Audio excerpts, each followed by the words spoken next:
to the Senior Roundtable, brought to you by the Community Services Department from the City of Chula Vista.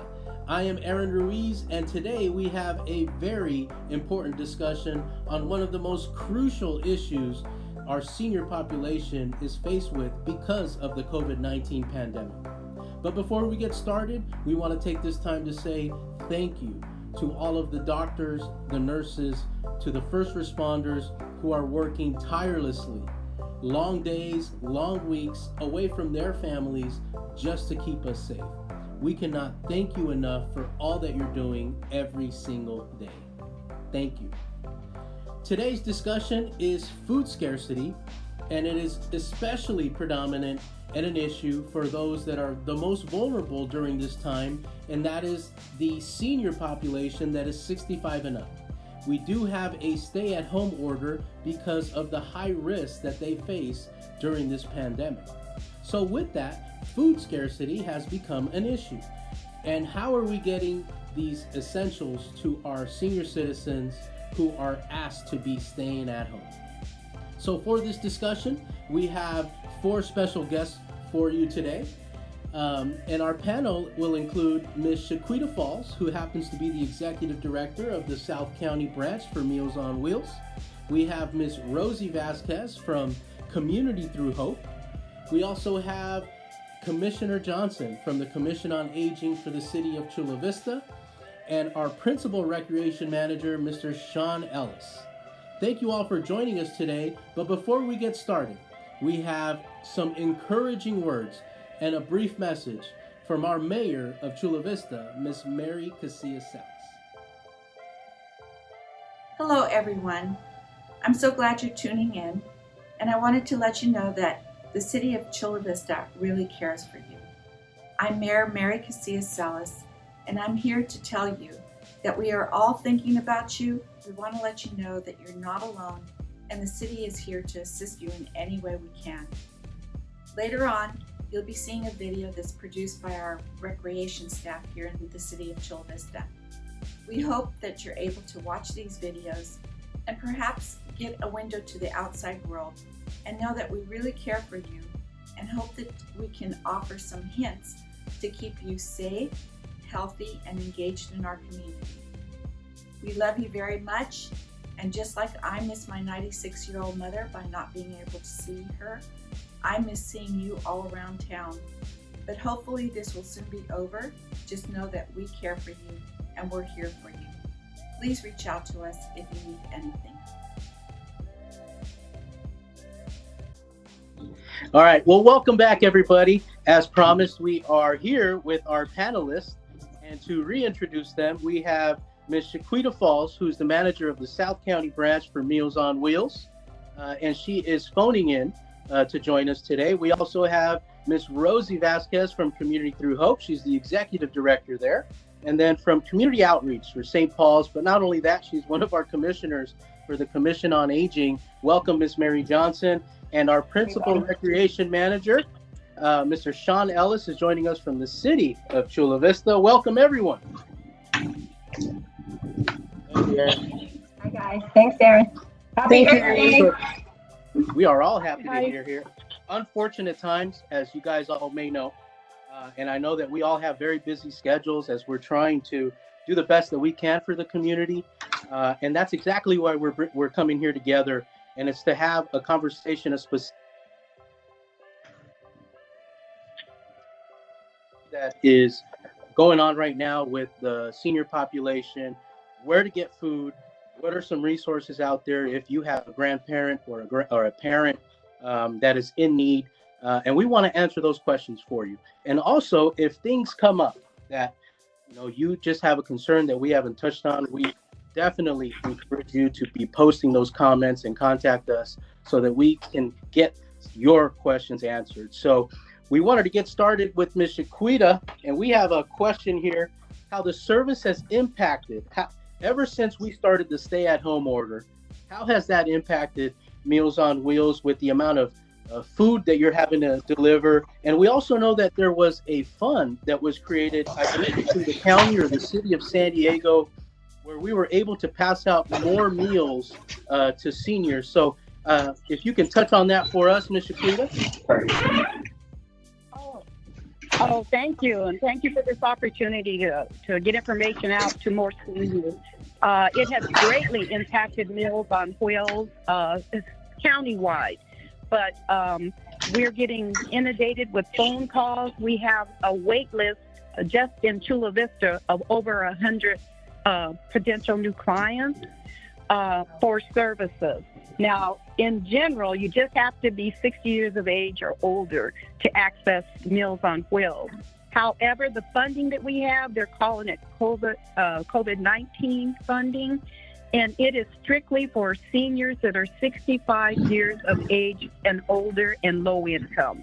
So they do have to be 65 to receive that. And it's free meals. They just need to call our office or go online and sign up, give us a phone number or something so we can call them back and do a simple intake over the phone. They're able to get up to 2 meals a day delivered for 7 days a week. And with no strings attached. We don't know how long the funding's going to last, but we're encouraging all seniors to sign up. A lot of our seniors, they're saying over 65 stay home, so they're really afraid to leave their homes, and this is a great way that they can get nutritious meals. So we encourage everyone to sign your grandparents up and your neighbors, and so that they can be fed during these bad times. And I think that was the tough part, is that we're asking you to stay home, yet you still need essentials, and you still need to go out to the store and get some basic needed stuff. And if we're doing that, and if we are trying to protect you, then we probably should meet you halfway on how to be able to get at least those essentials to your house. So what a way for Meals on Wheels to step up. It's already an amazing program, but to be able to offer this during this time, and I'm sure it was quite a bit of money that was put into this account, but like you said, Shaquita, at some point we got to start looking at, the funds will probably run out, and what are we going to do then? But I think for right now, we'll put up that number so that everybody can give a call if you do fall into that bracket where you are over 65 and you have that need. Just because we need to be able to help. That is amazing that you guys are doing that. And I think that leads into Miss Rosie, who's doing. Go ahead, Shaquita. Sorry. One other thing about the social distancing. So we have to take that into consideration as well. So we are wearing gloves and masks. We're asking the seniors to have a chair or a table just outside their door so we can sit their meals down. We'll call them or ring the doorbell and step back 6 feet and wait till they come and get their food. So that's how we're, following the social distancing procedures. Yeah. Well, that's a great point, because, we also have to keep that into consideration. And I know that everywhere we go, we see the stickers on the ground or just to remind us of how we have to keep a certain amount of space apart. So you and your team are doing amazing work. And I'm sure your work has quadrupled probably because of this. But I always see you guys smiling, and you guys just say, hey, you put your head down and say, we got to get to this. And I think I can say that for everybody around this roundtable, because this is what we're built for, right? for things like this. And in a similar situation, as we're also following what happens locally, is what Community Through Hope is doing. And I know we're looking at, thousands of pounds of food that is being distributed amongst a lot of different organizations and individuals who are just trying to help out. I've seen a Girl Scout put out some food outside of her house. I mean, everybody is really coming together, and that's a blessing to see. But for organizations who just, this is what they do, here's where you feel the impact. And Rosie, what are some of the things that you're seeing and hearing as so many people are coming out to Community Through Hope? I think yesterday you had quite a few. If you can just share with us, some of the things that you and your team are seeing and witnessing. Yes. I think it's important to share that we already had a food insecurity issue prior to the COVID epidemic. And CTH was already in communication with other partners, making sure they could access nutrition for their senior apartments. What we found is our numbers have really we're serving 5 times the amount of seniors that we saw before, with roughly about 228. Right now, we're almost up to 1,000. Some of the things that we're hearing that I think is important to share is from partners that are actually securing nutrition here at CTH and taking it out to the homes. What we're trying to do is call everyone and do a good assessment on their needs. What we're hearing is that just like we're worried about our seniors, they're worried about their neighbors, they're worried about their pets and their animals. They're asking for very specific items. How are they going to access their medications? These are all things that, along with trying to address their food insecurity, we're really trying to be mindful of the quality of life while they go through this difficult situation in isolation. So what's nice is that if you give a senior time to communicate, they will. They're appreciating the calls, they're appreciating being able to share their needs.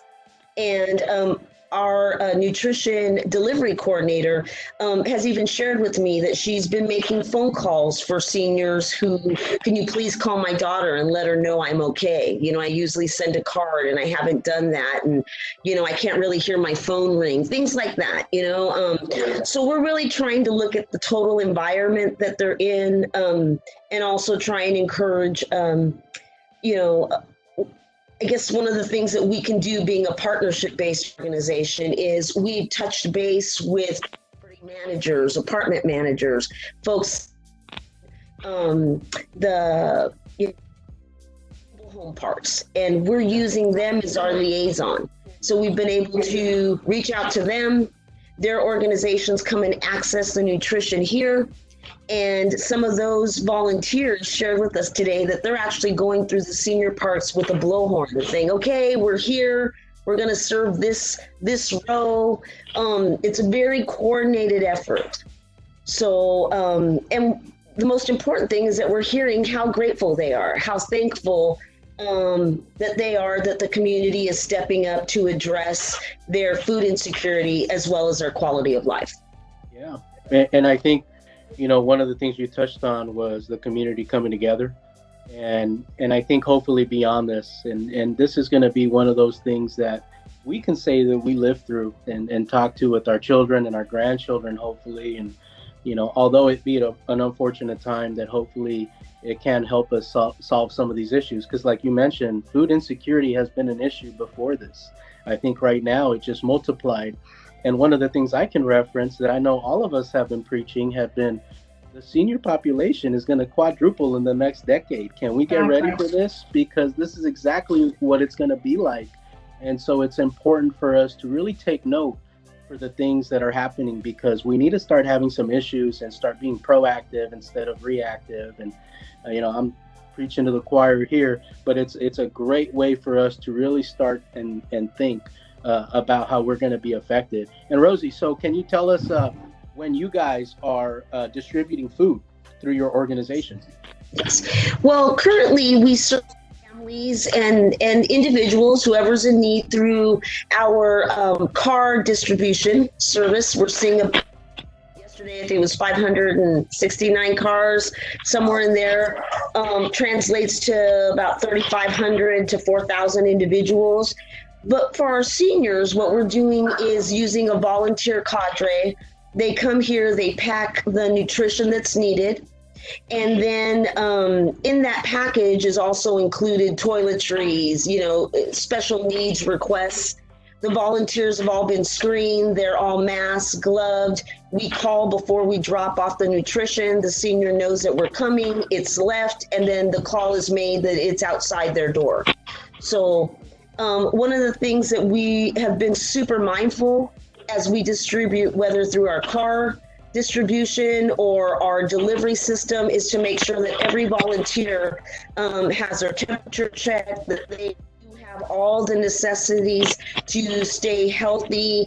We've seniors are a big part of our volunteer cadre. So we lost quite a bit of our volunteer corps immediately because they had to shelter in place, they had to quarantine.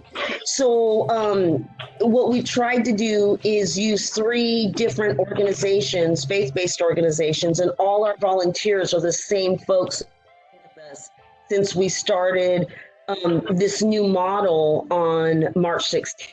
So it's kept everyone safe. So we know that whoever's working with the seniors are also healthy. And that's been wonderful. That's been really great. No, absolutely. Well, besides Meals on Wheels, it's Community Through Hope coming through. And that's what we want to be able to tell everyone is here are the options. And hopefully, we can get additional help out there just to be able to pass it. Because obviously the demand is there because, even with seeing the drive over at food drive over at Southwestern College, to see that line, on my way to work, it's impactful just to see, and it's heartbreaking. But I think we don't want to spend too much time on that. What we want to do is start getting proactive on what we can do.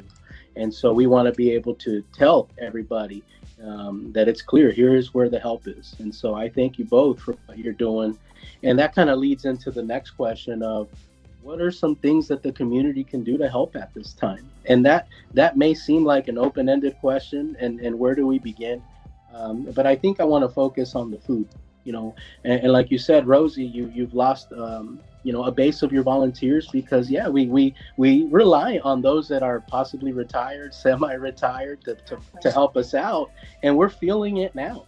And also Meals on Wheels. I went from seeing maybe 15 volunteers to, if I pass by, I see like 40 because it's needed. So, a delight for sure. But what are some things that you guys can encourage the community to do to get a little bit more active right now? I'd like to ask Rosie this question as far as food assembling all. I know you work with, is it San Diego Food Bank or is it, where do you get your food? We access our nutrition from the San Diego Food Bank, Feeding San Diego. We've got individual organizations and corporate organizations that are doing donation drives on our behalf. So would it help you to put a shout out to community to donate non-perishable items? Are you able to accommodate that or not so much? Oh, yes, absolutely. We've set aside a donation day where community members are coming and dropping off anything from items that we're using for our unsheltered population, as well as non-perishable items. We do provide adult diapers for seniors as well as commodities. So, yes, so we have lists that are on our website where individuals or corps have been going to see what's needed and assisting us with those drives. It's been very helpful. Wonderful. Shaquita, did you want to jump in? I would just like to add that all I can encourage is people to volunteer. I mean, whenever there's, it takes a small army to be organized and get the food out and keep the public happy when you come and get this. So volunteering is huge at this time. I did want to share that one of the wonderful things and support we've gotten from the Chula Vista Police Department. So I do encourage that if some seniors in need or you can't contact someone, that the PD is doing a wonderful job getting the word out where all the different distributions are, because they're participating in them. They're a huge part of what we do here at CTH twice a week, helping us with traffic control and following up with folks. So, kudos to the police department for really getting the word out. Where these distributions are or how individuals can access our programs. That's right. And there is quite a few. Distribution centers, and that's where the city also has some outlets that we're looking at on trying to be able to help out the community. And I think, Sean, you have a new program that's kicking off with our Parks and Rec department, our community services department. If you can. Really excited to get this out there. We also get the food from the San Diego Food Bank. It's called the Chula Vista Food Hub. So with this, all somebody has to do is call 619-476-8255. 5340, and they'll get a one-time food delivery from our Chula Vista Parks and Recreation staff. That's awesome. We're a food distribution site, and we'll be offering this service Monday through Saturdays from 9 to 4 p.m. Wow. Great. Wow, that is really nice. So we're going to join you guys. And that's where I think Sean knows it takes a small army to get this together, because, that's something that we started to look at too. But a great option. I know that our team is very excited to be able to go out, because we miss the community. I mean, this is what we do. We've been opening up our doors for various programs, and you can't help but have relationships. So it's really hard to not be able to see some, but to be able to do this, not just for seniors, but those that are less fortunate, it is very touching. But, we're very excited to get that going. I think, Sean, you had something to add? Yeah, I do have one more thing to add. So along with that, our Parks and Recreation supervisors are also helping out with South Bay Community Services. These are areas where they come and pick them up. We put the food in the car as people come pick them up. They do it every Tuesday from 3 to 5 at Castle Park Middle. Every Wednesday from 3 to 5 at 707 F Street. But beginning in May, that'll be happening at Loma Verde Recreation Center. That starts on May 6th. Then every Thursday at Castle Park Elementary, 8:30 to 9:30 a.m. So all people have to do is drive to these places, get in line, and food is put in the trunk of their car, and they're good to go, perfectly free. So I think one thing maybe we can agree on is we can probably cross-market each other, because I'm sure at the end of the line, it's the worst thing to do is to be able to say we ran out of food. And so if we're getting to that point, we need to be able to cross-market each other, just so that we can, try to get to that family, because, it's 2020 and there shouldn't be anybody hungry right now. And this is something that we can come together and do. So, Ms. Johnson? Aaron, and Sean, I love that you guys have phone numbers to reach out to, because so many seniors don't have the technology to go online and get the links and go forward with that. So the phone number is a godsend. So that's wonderful. Yes, I definitely agree. Yeah. When Sean and I looked at the task, we said they're not going to sign up and register to get their groceries delivered, and they probably don't have a staff that's just waiting on the phone to take an order. So that was where it came from when we started researching. So hopefully we can get the word out and just help at this point.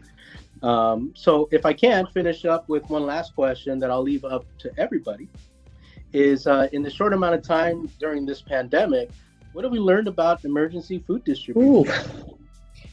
Well, I being a partnership based and kind of a client driven environment here, what I found is that everyone was willing to step up. They just maybe did not understand what their piece of the puzzle looks like. And I do think that quite a few of us have a lot of history and expertise in how to deliver nutrition and how to do that effectively. And we need to share our best practices. I envision that when all this is said and done, that those of us that are doing food insecurity be able to come together and share our best practices and try and partner rather than compete. It's there's just a lot of folks to help. And if we can coordinate our efforts, I feel that, maybe food insecurity will hopefully, so many folks won't be insecure, because we've taken the lessons, we've learned to work together, and we can cover a lot of ground that way. The other issue that I hope that we talk about is that we've gotten a lot of calls like, how do you know that person needs help? If you're not taking information, how do you know that, a family or a senior, and I think what we need to recognize is that pandemic affected everyone, and that we need to be a little bit more compassionate to how people deal with crisis, and also the emotional impact that it's had on seniors in the community who never had to deal with this before. So I think there's going to be some good lessons on, on what we've been able to tackle and how we can prepare for the next crisis.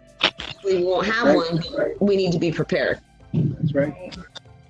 I think on that same note, Rosie, I think that this whole, they keep saying the word unprecedented, which is so what it is I feel that so many organizations have been able to, you look at it, it feels like a challenge, but then they start thinking outside the box and doing things like this roundtable, reaching out to people that will benefit from all the information that's shared today. So I feel like it's an opportunity for us all to really get creative on how to meet the need. Right. Pretty Absolutely. impressive. Yes, I agree with you, Rosie and Mary. They've gone through some rough times before, and we're all pretty resilient when it comes down to it, and sticking together. It reminds me of the story, the 5 fish and 2 loaves of bread. When we work together, we can produce a lot, and that's what happens. And that's what's happening now, and there's always good that comes out of it. Yeah, I totally agree that in the future, I mean, this is all brand new to everybody, but in the future, just learning how to work together and meeting beforehand. It took a while for everybody to get together, but it seems like we're all together now.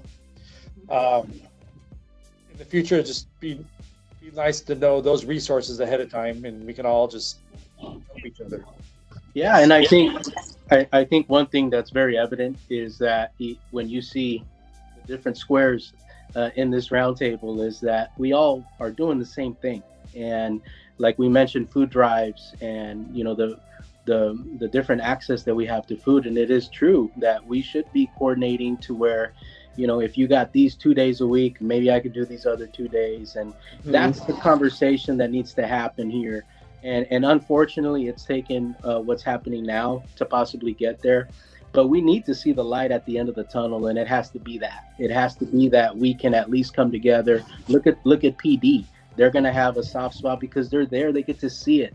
And unfortunately, because we're human, we probably don't really understand until we go through it. Like, I didn't understand how difficult it was to be a parent until I had my kids.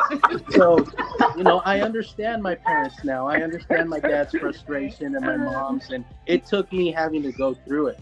And so, we do need these stories to be able to share. And that's where seniors are important, because what they have to share, we need to pay attention to.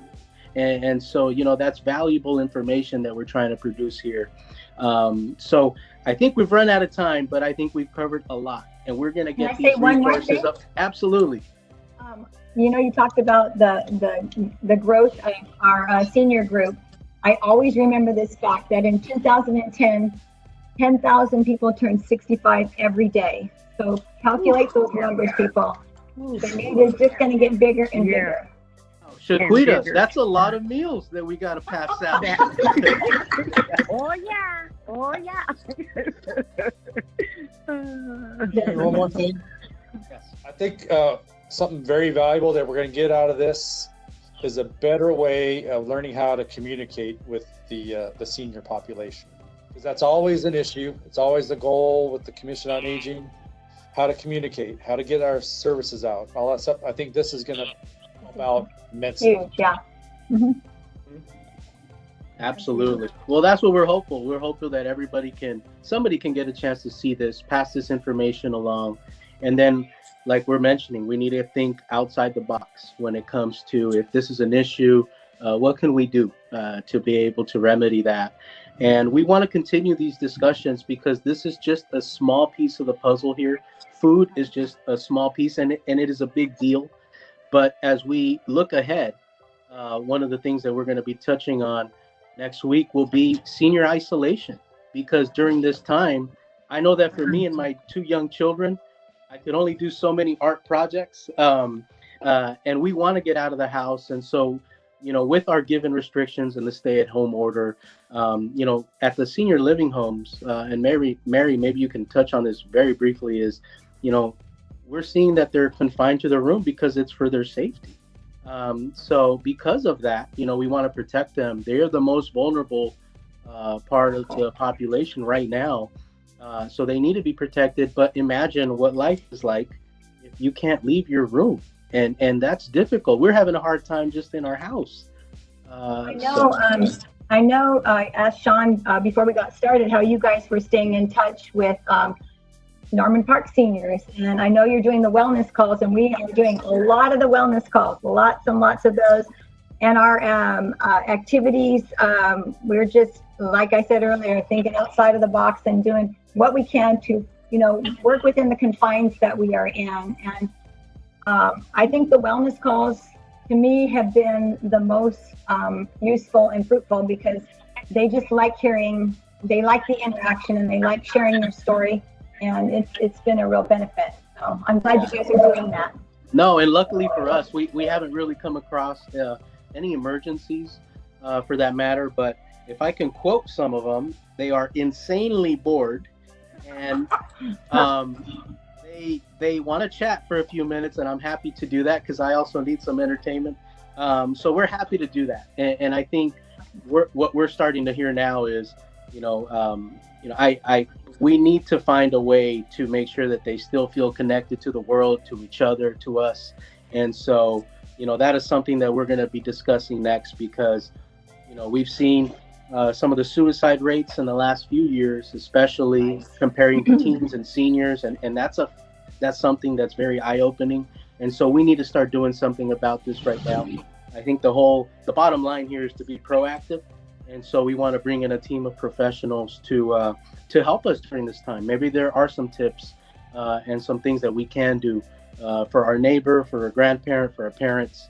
And we may be able to use them ourselves just to help us out during this time. So we're looking forward to that. But I have to say thank you for all of you during this busy time, passing out thousands of pounds of food and helping our community just to find the time to talk to us. And hopefully we can share this among the masses, and hopefully everybody will see where they can get food, at least in Chula Vista. So I want to thank each and every one of you for your time. And with that would conclude our show. Awesome. Yeah. Thanks, Aaron.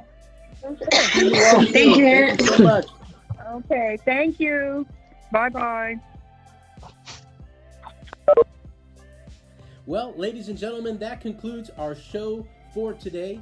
I want to thank our panelists, Meals on Wheels, Shaquita Falls. I want to thank Community Through Hope, Ms. Rosie Vasquez, our commissioner for the Commission on Aging, Ms. Mary Johnson, also with St. Paul's Pace, and our principal recreation manager for the city of Chula Vista, Mr. Sean Ellis. Thank you all for being a part of today's discussion, Food Insecurity. So what we learned from our panelists is that there's quite a few resources available during this time, and so you can visit Community Through Hope twice a week, Tuesdays and Thursdays, at this time, at this location, and they're going to be able to help you out. Remember, this is a drive-through service, so it is something that is first come, first serve. They do have a senior hotline, so you can email some of the basic needs and they'll be able to help you out. We also know that Meals on Wheels, with thank you to the county and San Diego for helping with the relief fund that has opened up the ability for Meals on Wheels to be able to give 2 free meals to any senior who is 65 years old and above. And so you need to call that number right there, get in touch with Meals on Wheels so that you can start that service. And it is absolutely free. Right now, the relief fund is taking care of that. Go ahead and take care of your grandparent, your parent, your neighbor, your friend, somebody that you know to be able to have access to food, especially right now with the stay-at-home order for those that are most vulnerable, and that happens to be the 65 and up population. But don't forget, the city of Chula Vista has launched their food distribution hotline, and that's on an emergency basis. And we heard that Meals on Wheels has their program, but it's going to take some time to get you logged in and up and running for their system. Rosie is doing an amazing job with her team, but Community Through Hope has that as a first come, first serve, and they're selling out. And so what we can do is provide an emergency one-time service if you call this number right here, and that's going directly to the city of Chula Vista, and we'll be glad to help you. That program is going to be running Monday through Saturday, 9 to 4, and so for now, if you have somebody that's just in need today, that is the number that you need to call. So with that, it's a lot of information, but hopefully useful. There are some options for you as we sit and we are trying to get through this unfortunate event that we're battling through now. So I want to thank them for that. There's the information for you.